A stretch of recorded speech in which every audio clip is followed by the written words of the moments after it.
తెలంగాణ కుంభమేళగా ప్రసిద్ధిగాంచినటువంటి మేడారం మహాజాతర జనవరి చివరి వారంలో జరగనుంది. జనవరి 28 నుంచి 31వ తేదీ వరకు ఈ జాతర జరగనుంది.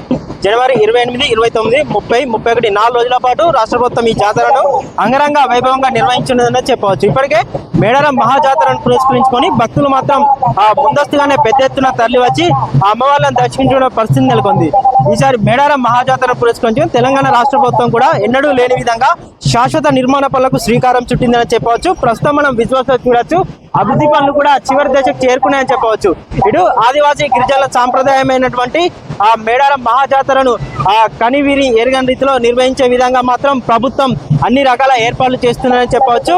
ఇక్కడ గద్దెల ప్రాంగణం కూడా విస్తరించిందని చెప్పవచ్చు. అదే విధంగా ఇటు మేడారం నుంచి జంపన్నవాగు వెళ్లే వైపు మార్గంలో కూడా ఇటు ప్రభుత్వం మాత్రం రోడ్ల విస్తరణ పనులు కూడా చేపట్టింది. సుమారు 100 కోట్ల వ్యయంతో ఈ మేడారంలో శాశ్వత నిర్మాణ పనులకు రాష్ట్ర ప్రభుత్వం శ్రీకారం చుట్టిందని చెప్పవచ్చు. ఇటు సమ్మక్క సారలమ్మ గద్దెతో పాటు పడిగితరాజు గోవిందరాజు గద్దెలు కూడా విస్తరించారని చెప్పవచ్చు. ఇప్పుడు అభివృద్ధి పనులు కూడా చివరి దశకు చేరుకున్నాయని చెప్పవచ్చు. గద్దెల ప్రాంగణంతో పాటు కాంపౌండ్ వాల్ కూడా నిర్మించారు. అదేవిధంగా ఇటు గద్దెల చుట్టూ కూడా ఆర్చులు నిర్మించారు.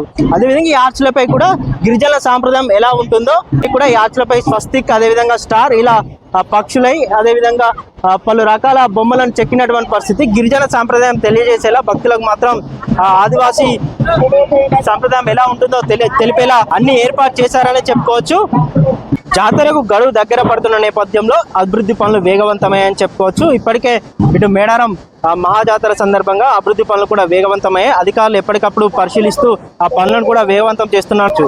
అయితే ఇప్పటికే జిల్లా ఇన్ఛార్జి మంత్రిగా ఉన్నటువంటి పొంగులేటి శ్రీనివాసరెడ్డితో పాటు ఆ శిశు సంక్షేమ శాఖ మంత్రి ధన్సర్ సీతక్క కూడా ఎప్పటికప్పుడు ఈ పనులను పర్యవేక్షిస్తూ ఆ పనులను వేగవంతం చేస్తున్నారు. ఈ నెల 20వ తేదీలోగా పనులన్నీ పూర్తి చేయాలంటూ కూడా మంత్రులు ఆదేశించిన నేపథ్యంలో పనులన్నీ కూడా వేగవంతమయ్యాయి. 18వ తేదీన ముఖ్యమంత్రి రేవంత్ రెడ్డి మేడారంకి రానున్నారు. ఈ నెల 18న ఇక్కడ బస్సు చేసిన అనంతరం 19వ తేదీన ఇక్కడ అభివృద్ధి పనులను ప్రారంభిస్తారు. అనంతరం ఆ తల్లిని దర్శించుకుంటారు. ముఖ్యమంత్రి రాకతో మాత్రం ఇటు మేడారంలో అభివృద్ధి పనులు వేగవంతమయ్యాయని చెప్పుకోవచ్చు. అయితే ఎన్నడూ లేని విధంగా తెలంగాణ రాష్ట్ర ప్రభుత్వం కానీ విని ఎరగని రీతిలో ఈ మేడారం మహాజాతర 2026 నిర్వహించబోతున్నామంటూ కూడా ఇప్పటికే మంత్రులు తెలుపుతున్న పరిస్థితి కూడా నెలకొంది. 100 కోట్లతో చేపట్టేటువంటి శాశ్వత నిర్మాణ పనులు కూడా కొన్ని 100 సంవత్సరాలు గుర్తుండిపోయేలా చేపడుతున్నామంటూ కూడా తెలంగాణ రాష్ట్ర ప్రభుత్వం చెప్తుంది. ఇప్పటికే ఇటు మంత్రుల పర్యటన ఇటు కొన్ని 100 సంవత్సరాలు గుర్తుండిపోయేలా ఈ పనులన్నీ కూడా ఉంటాయంటూ కూడా మంత్రులు తెలుపుతున్నారు.